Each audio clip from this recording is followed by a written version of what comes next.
Here we go now.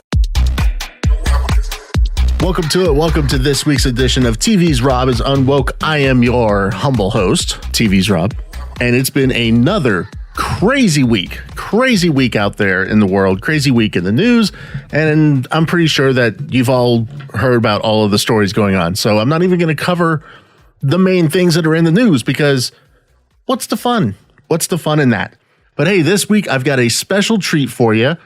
Tyler Morgan, aka host of the Relentless Daring podcast and the Whiskey Pod, an avid Pathead and talk radio listener, joins me to discuss the things that were triggering him this past week, which if you want to get in on that action, you can go to anchor.fm/TV's Rob is Unwoke, and you can either leave a message or you can hit me up on Twitter at TV's Rob Official and let me know, hey, I want to come on the show and I want to bitch about stuff. Because that's what I'm doing around here. I'm going to complain about stuff, and I want to give you the opportunity to make it more interactive, okay?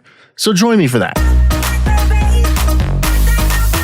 So before I bring Tyler in today, I want to talk a little bit about NFTs.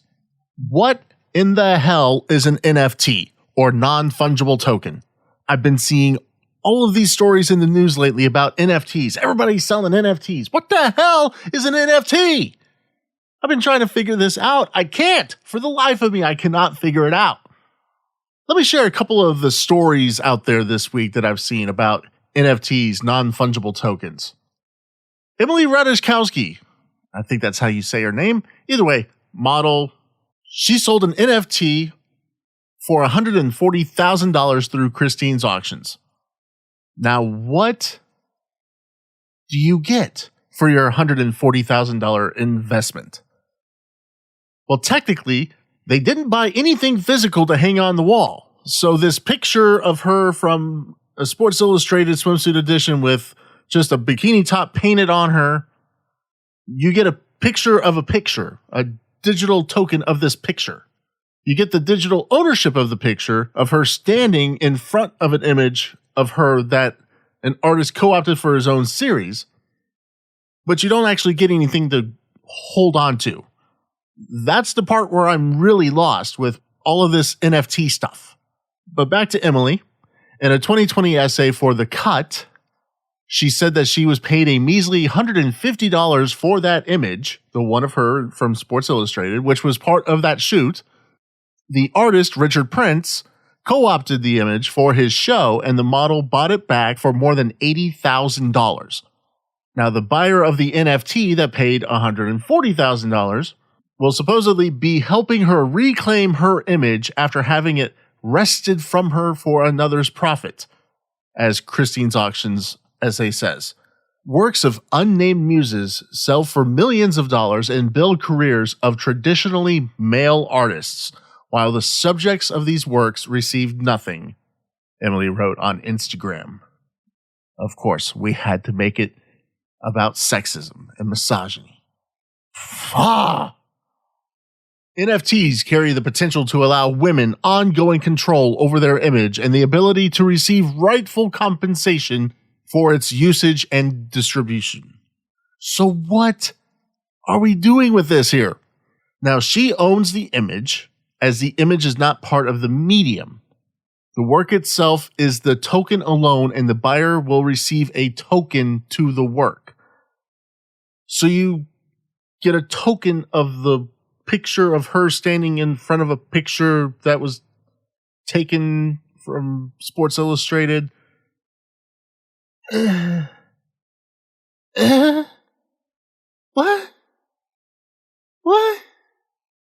I don't get it. I really don't. Can somebody explain NFTs to me?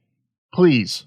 Anybody. Just explain to me what they are, what, and why should I care, and why is this becoming a trend and a thing in 2021?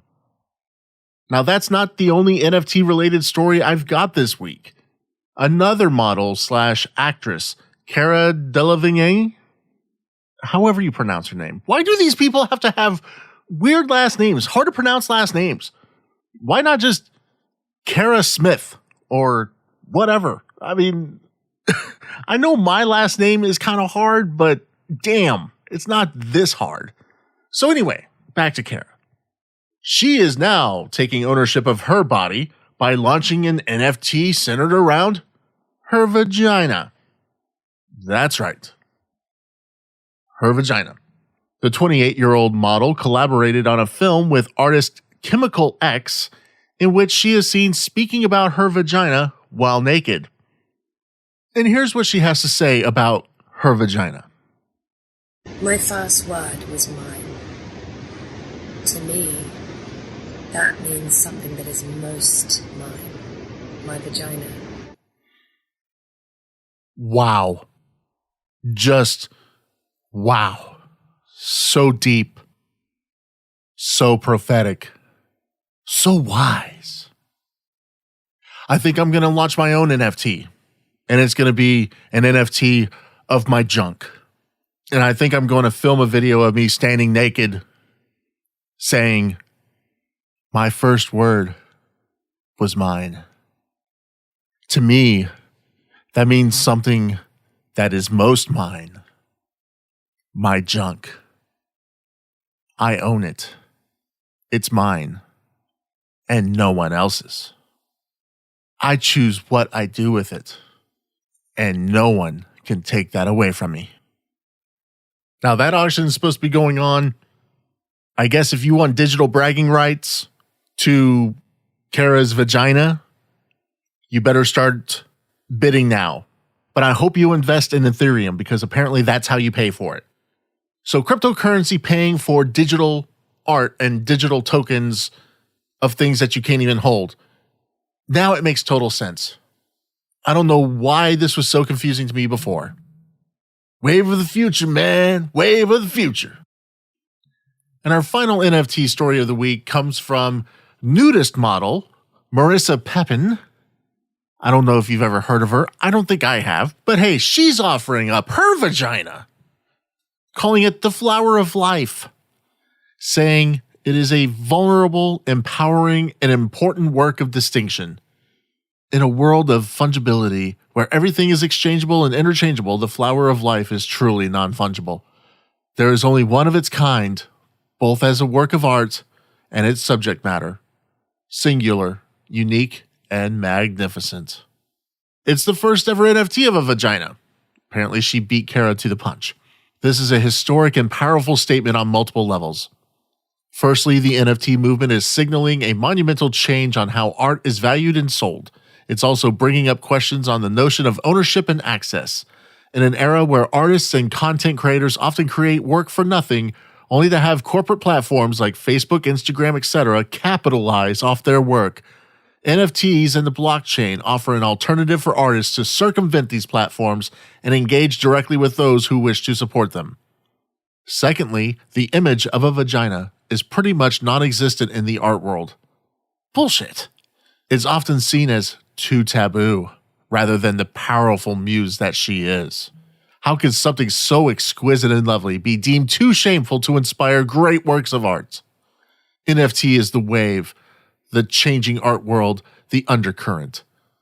It is our hope that Flower of Life can infuse this wave with depth, meaning, and purpose, so its potency gets heightened.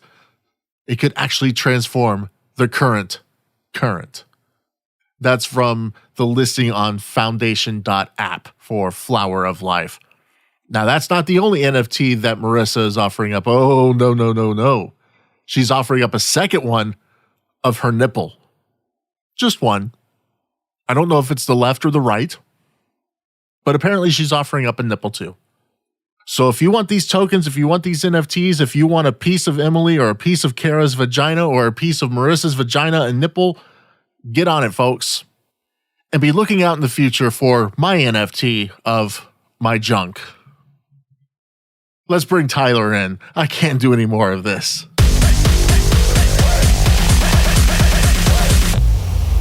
All right, so you wanted to talk about one thing in particular.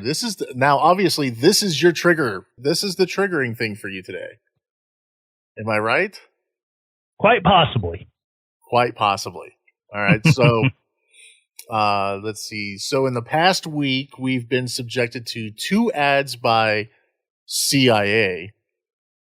I don't know what happened to the word "the," But hey, CIA featuring a Latina. Wait, is it CIA or is it CIA? Yeah, the CIA. CIA. Let's see. They featured a Latina mother who can change. A single Latina mom who can analyze intelligence while changing a diaper at the same time. It's my God, you can miracle. multitask. Who'd have thunk? Congratulations. I mean, obviously, Latinos and Latinas and Latin X's can't multitask for shit. So, and here's the dumb thing. You say Latinx. There has been lots of polling on this phrase, Latinx. And how retarded it is? Approximately 99.9999999% of Latino people hate Latinx. I think most of them don't even know the what only it people is. who ever use. I'm pretty sure. You find the average Hispanic person say, "Excuse me, are you a Latinx?" Latinx. The hell's Latinx? Oh damn! I'm gonna get canceled because I did bad Hispanic impersonation. That's the reason. The name of the show is Unwoke, so it all flies. So I mean, figured that was kind of clever, but at the same time, it told people if you're a pussy, stay the fuck away from this. Oh my God! And then the next thing that came out with this whole series of Army recruitment ads. Well, hold on. We didn't talk about the gay librarian with CIA. With CIA, we got to mention him. So they have this whole advertising campaign going on where they're obviously trying to recruit the people with the wrong stuff, which explains how my brother-in-law was able to get a job at the CIA. Or I'm sorry, CIA. Other than the fact that his grandfather and his father both worked for him. And they talk about the Latina mother, the gay librarian. They need to put him in their next ad because he's on the scale. He's on that autism scale with Asperger's and stuff. And yet we're supposed to trust our national security to these fucktards. Sorry. Here's my thing. And I understand they want to make ads that say, look, we are inclusive. We have amazing people of all different backgrounds who work for us. That's why we have anti-discrimination employment laws. Exactly. But but here's the thing that the first time I heard the mother with the generalized anxiety disorder talking about her. But the first thing I thought of was, I'm saying these to go, all right, so CIA is now advertising to foreign intelligence services. This is what we're hiring. The key triggers of what they can use to turn people to spy on the United States. Are you fucking mad? Well, I mean, that's your biggest issue with it? My biggest issue was, you mean to tell me you are spending my tax dollars on this bullshit? I want my money back. Absolutely. Give me my money. I'm sure they'll print more and hand it right to you. With you being former military, there's a new set of ads and a whole series of animated cartoons. Now, before I get into it, how many of them have you watched? Or have you just watched the one? I've just seen the one. Okay. All right. I was curious if anybody would actually take the time to go watch the rest of them. You couldn't pay me enough. Sorry. No, none of my employers could pay me enough to go through the entire series. The Army has this new ad campaign featuring the pogue-ass daughter of two lesbians who her whole job in the Army is to literally push a button. She does not control. All right, so she is a Patriot missile defense system operator. Give us a little bit of your military background here. Just Just so you sound like speaking from an expert's, viewpoint rather than just some random asshole. All right, so you may hear me refer to, say, a National Guardsman as a weekend warrior. That's because they drill 1 weekend a month, 2 weeks a year. I did that for 8.5 years, followed by 7.5 years of active duty as an infantryman. Now, there's 2 jobs in the military, and this goes for Army, Navy, Marines, Air Force, those guys over there who call themselves Coast Guard. It's 2 jobs. There's infantry and there's support. Everybody who is not infantry is support. I'm a fighter pilot. You're support because you don't win wars by flying over the battlefield. You win wars by having boots on the ground. That's where the infantry comes in. I'm very proud of the 7.5 years of infantry time I had. So when I see this commercial of this girl who went to college and she joined the military with her degree as a specialist, as an E4, she jumped 3 pay grades when she came in, and then she's been promoted. Well, I say promoted. She's been laterally promoted. She's the same pay grade, just a different rank. She went from specialist to corporal. Congratulations. You've been in long enough to go to a promotion board, and now they consider you good enough to be a leader. And so they made you a hard stripe specialist, and your entire job is, there's missiles in the air. Push button. And Patriot missiles are flying away to intercept the missiles. Seriously. Your whole job is to push a damn button. Wait a second. I do that every day. So what the... So am I a hero now? Yes! Oh. Where's my fucking military parade then? I had to go to Afghanistan and literally get shot at. That was my job. Get shot at and kill the sons of bitches shooting at me. And then, holding up on my camera, this is my German Schützenschnur in silver. This is a second class qualification badge for the German military. I had 0 training. And so the German assault rifle? Okay, pop, pop, pop. Oh, cool. You qualified gold. Oh, German pistol? Okay, pop, pop, pop. Oh, you qualified gold. German machine gun. Hey, you qualified silver. Do you want to do it again? No, it's cold as hell because it's Afghanistan and it's snowing and I don't have cold weather gear. Just give me my silver. I'm good. Well, you know where you went wrong. I was in Afghanistan. You weren't a kid with 2 lesbian moms. Ah, damn it. I always screw something up. I completely understand where you're coming from in terms of your frustrations. I do not have any military experience, no military background whatsoever.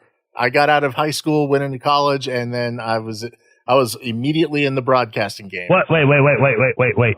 What's this college thing? I've never heard of this. Well, by college, I mean like community college. And that was it. That's where you pay someone for education after the free public education. Oh yeah, but see, since I grew up poor, the government still paid for my college through Pell Grants. So you son of a bitch! I know. This is your U.S. tax dollars being put to good use, ladies and gentlemen. That's right. Hey, if I wanted to use my GI Bill and go to college, and only as long as it was under $750 a credit hour. Yeah, which I mean, good luck. Which really, there's no college that charges less than $750 per credit hour. Well, community colleges. I gotta go to a JUCO. That's cool. Yeah, I mean that is exactly what I did. It was I think for the entire semester, full time, 15 hours was $2,500, and that was with books and shit. And yeah, I just took the basics and some journalism, broadcasting, and music classes, and I just got myself a 2-year associate's degree. Nothing fucking special at all. Nothing special. Yeah. I'm really not too concerned because right now, my lovely wife of 18 glorious years. How many? Is working 18. How many? 18. Thank you.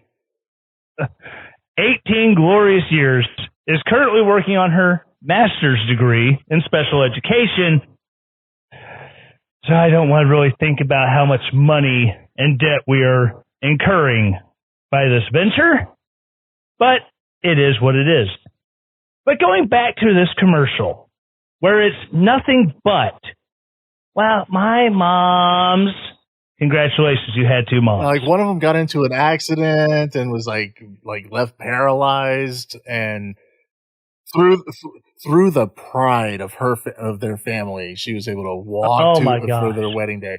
But the question I had in regards to this commercial, and it's not something that's addressed at all, is one of them your birth mother? Are you adopted by this lesbian couple? Were you inseminated? Was the mother that gave birth to you inseminated, or did she get a good hard dicking? Okay, which one is it? These are the facts I need to know. Unfortunately, they don't go back into that much of her background. Well, why the fuck not? I mean, if we're going to learn that she graduated like top of her class in high school, which I honestly doubt. Who gives a shit? Yeah, and then got the full ride to college. So I'm like, okay, your moms are either rich, you have a father out there who is paying child support for your ass, because he gave your mother a good hard dicking to make you, or you really did graduate top of your class and you got the free ride to college on an academic scholarship. Which, if you did that, why the fuck are you taking whatever you did in college and you're applying it to the military? All because you felt like, oh, I had all of these friends in my sorority who were going off on these wonderful adventures. What, were you stuck? Were you going to be stuck at home otherwise? Did you major in women's studies and you realized you had no future, so that's why you got into the military? What the fuck are you doing with yourself?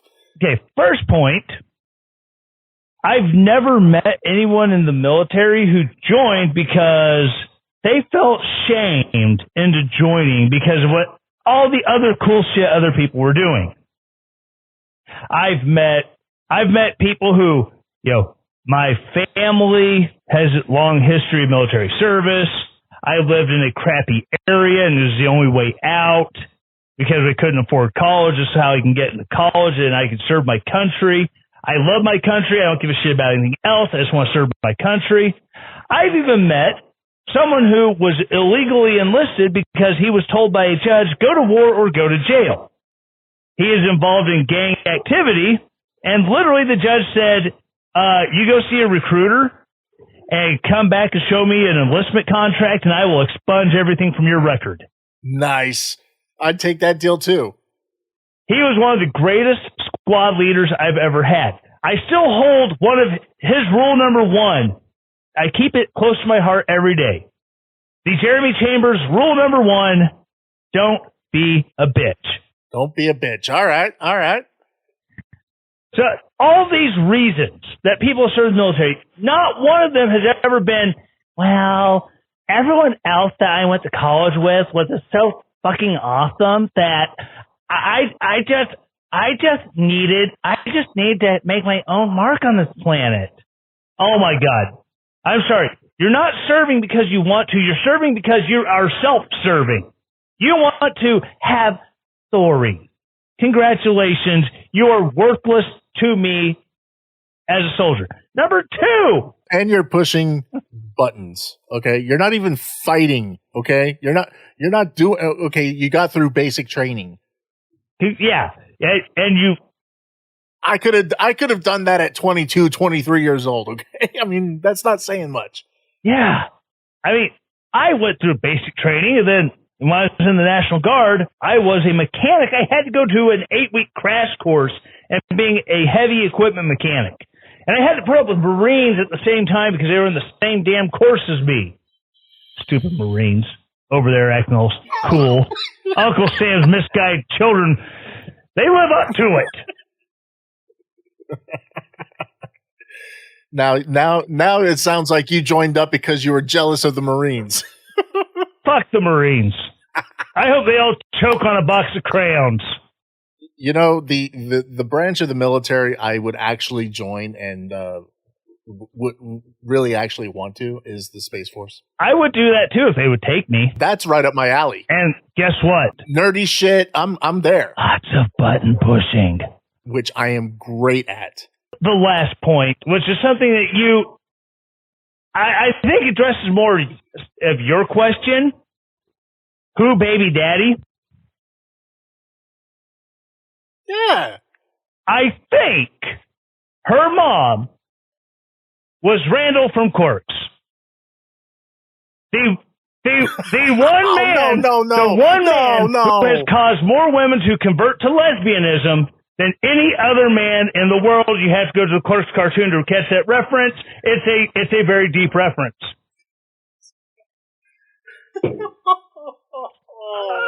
But I love Randall. He's like my spirit animal. So I'm like, oh, well, the job wouldn't be so bad if it weren't for the customers. I'm just saying. I mean, come on. In Clerks 2, his breakdown of the Lord of the Rings trilogy was spot fucking on. Just two dudes walking for 3 movies. At the end of the third one, throws the ring and then shrugs. Yeah. Absolutely. Even the trees fucking talked in those movies. Oh my! Look, and there's only one return, and it's not of the king, it's of the Jedi. Oh my gosh! I haven't seen Quirks 2 in forever. I have the DVD hidden in my dresser drawer because I don't want my kids to find it and lose it. Welcome to Life with Children. The things that you love most just magically disappear. Movies, well, of course, guns. Money, it all just goes away. I don't know where.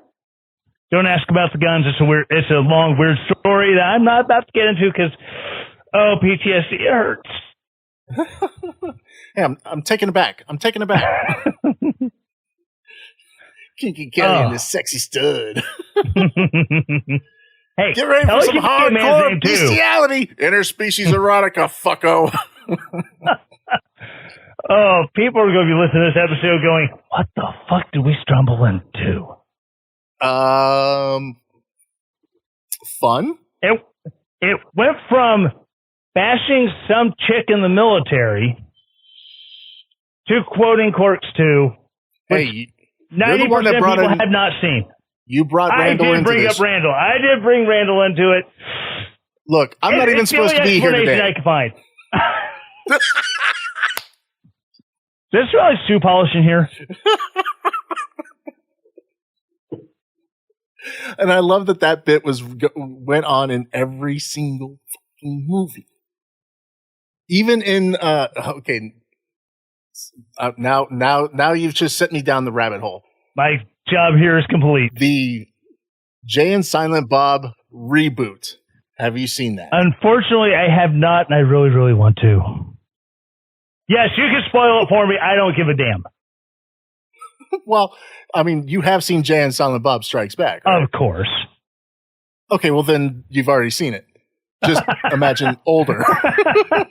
Just older Jay and Silent Bob pissed that chicks are playing Blunt Man and what's his nuts?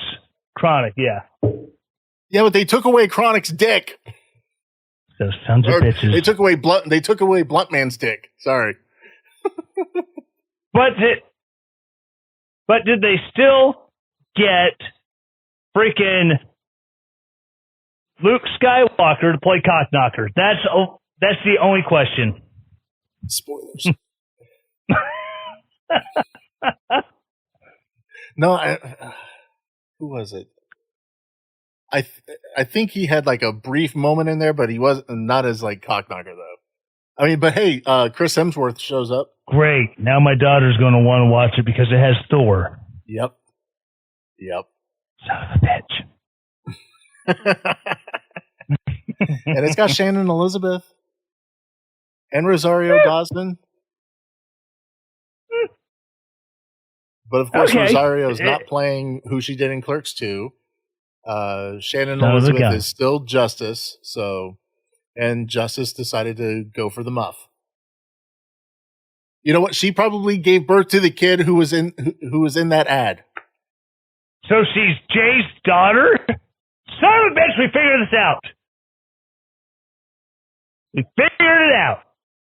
That explains how freaking stupid she is, because she's Jay's freaking daughter.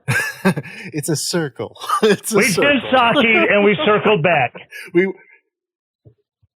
just circled back to the original point that you were wanting to make. You're welcome. You're welcome, ladies and gentlemen. I don't have an angelic. Only in my fucked up brain can that happen. I spend 10 hours a day sitting inside of a yard truck. You don't want to know the things that go through my brain. It's a scary place in there. I spend the first, let's see, 2, 5, first 7 hours of my day is spent listening to talk radio. Then I listen to podcasts for the rest of the day. A lot of it's political. There's a lot of hate and vitriol that builds up with me. So in my podcast, I really don't do a lot of serious analysis because, honestly, it's catharsis. It's ranting about the stupid, dumb bullshit that drives me crazy all week. So, yeah, I can see that. I can see where you, who works in broadcast and podcasting, yeah, our brains are somewhere close. Cheers. Well, I mean, I'm glad you got the podcast plug out there real quick. So, I mean, why don't you tell people the name of your podcast and where they can find it, and tell them about your side project as well. Well, there's my podcast, The Whiskey Pod. Oh, wait, that's side project first. Son of a bitch. That's what I get for drinking whiskey while doing my show. You know. Yeah, you know. My podcast is Relentless Daring. You can find it live on relentlessdaring.com on Saturday nights at 10 p.m. Central Time. Usually it's me ranting and wondering why none of my crap works. You would think I am a broadcast professional after 2 years of doing this garbage. There are people who record podcasts on their phones, okay? There are people that produce, record, and edit podcasts on their phones. So... And they probably have more downloads than me.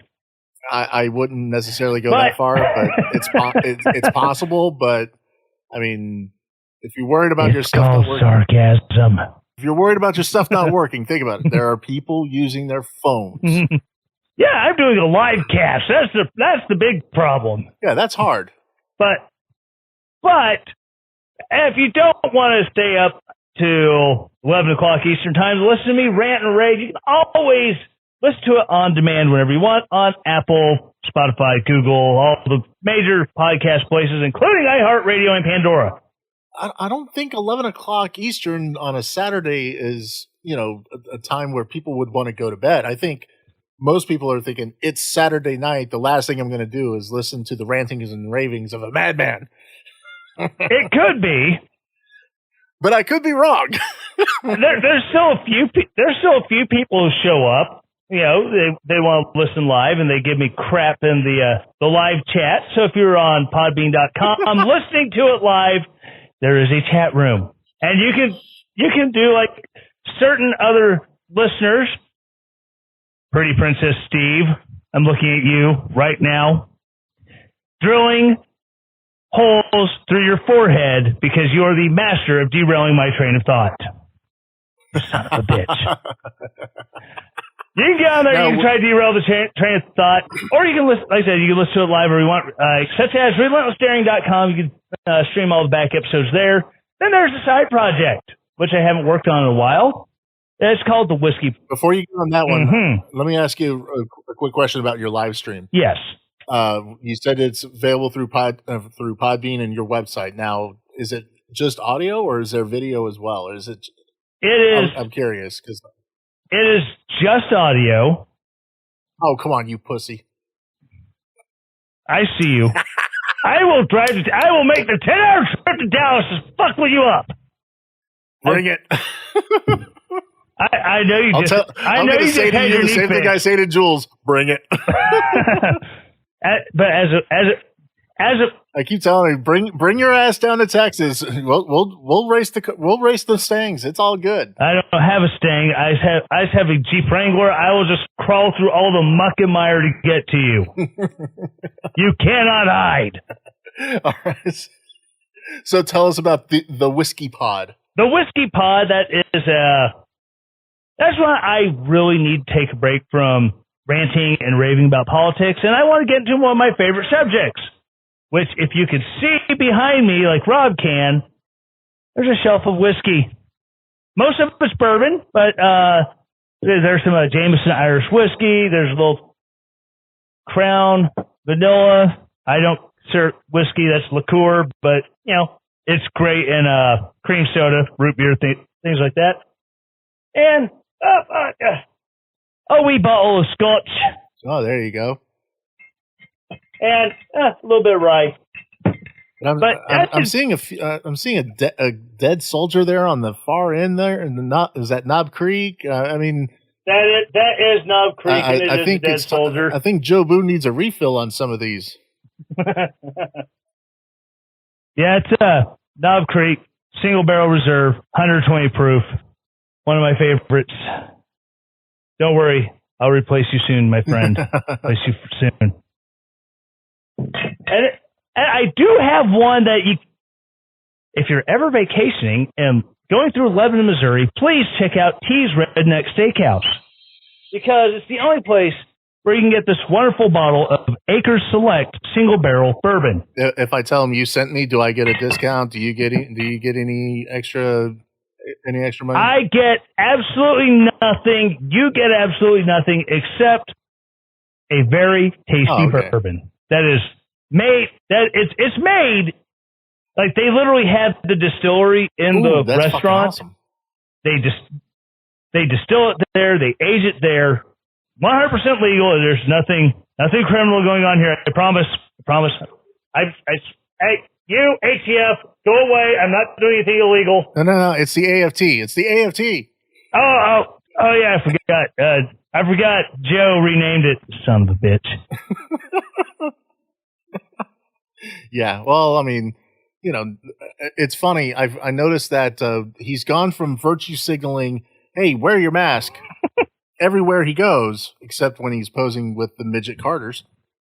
Now he's not. Well, I mean, they've all been vaccinated. Yeah, and because they're midgets, even with them kneeling next to their chairs, the virus that they may be carrying goes over the head. It goes right over their head. Right over the head. But then they put the mask back on when they're outside walking because it's back. The virus is back up at that level. But I noticed that they're not wearing masks when they're outside. That's because the CDC has just said, "Oh, you've been vaccinated. You don't need to wear a mask." And now they're actually trying to signal, "See, we're vaccinated." They said that 2 weeks ago. Yeah, but now they're finally wanting to signal it. And even then, so there's been two studies that have come out recently that I'm amazed they're not getting more traction. But I know why they're not, because it goes against narratives. And that is study number one, is that the coronavirus is airborne, meaning that it doesn't have to ride on droplets to be spread. Like, say, I don't know, the flu. We saw with all the coronavirus bullshit, the flu pretty much disappeared last year. We had no flu season because everyone was wearing masks. The flu travels on droplets. Gets caught in the mask, and then you die of your own weird bacteria strains growing in your mask that you never wash. Ooh, that could be scary for some people, Jeffy. Well, Jeffy's immune to most everything because he is the typhoid Mary of Gonosypha herpes. That's true. That is true. But then we see all these states and cities with 97, 98, 96% mask compliance, where the coronavirus spiked still with everyone wearing a damn mask. It's because the mask doesn't stop airborne viruses. They just go right through the mesh. And it's been scientifically proven, and people are still freaking out over the damn mask. The mask doesn't do shit. I'm going to pose this to you. You may want to have a drink handy and not your Coke. Yeah, there you go. You may want to take a swig of it after this. Or before. That's good too. Jameson's good all the time. Jill Biden and Jennifer Garner met up earlier today. And the first lady, Jill Biden, who everybody apparently loves. I'm sorry. Dr. Jill. Sorry, please don't kill me. I'm a doctor too, bitch. Shut up. Doctor of the Humanities. The doctor of metaphysics, actually. And a twice ordained minister. Ooh, fancy. She quipped, "We feel naked," about going maskless, adding after a pause, "I didn't mean it that way." Hold on, I have to walk across the room to the trash can, and I'm about to puke. Who? Because that's a horrible thought. At that little gathering. Who actually had the thought? Jill Biden naked. Yeah. Get down to some business. But Jennifer Garner feeling naked and that way, I can live with this. That's fine. That's more than fine. But of course. But then I can ruin it for you because it's been tapped by Ben Affleck. Well, I mean, who in Hollywood hasn't? I mean, he does like to put it in uncomfortable places. You mean like the backseat of VW? Yeah. And we're back in this universe, son of a bitch. Yes, but this time we switched it up. We went to Mallrats. To Mallrats. Completely different film. Say, would you like a chocolate-covered pretzel? Oh, but man. Honestly, who... Merle never felt so awful as after eating that chocolate-covered pretzel. Now, who among us had the thought of Jill Biden naked? Yeah, that's something I want to see. Yeah, I bet you I can name one guy who would have that thought. But I'll give you a hint. His last name is Acosta. Okay, then two.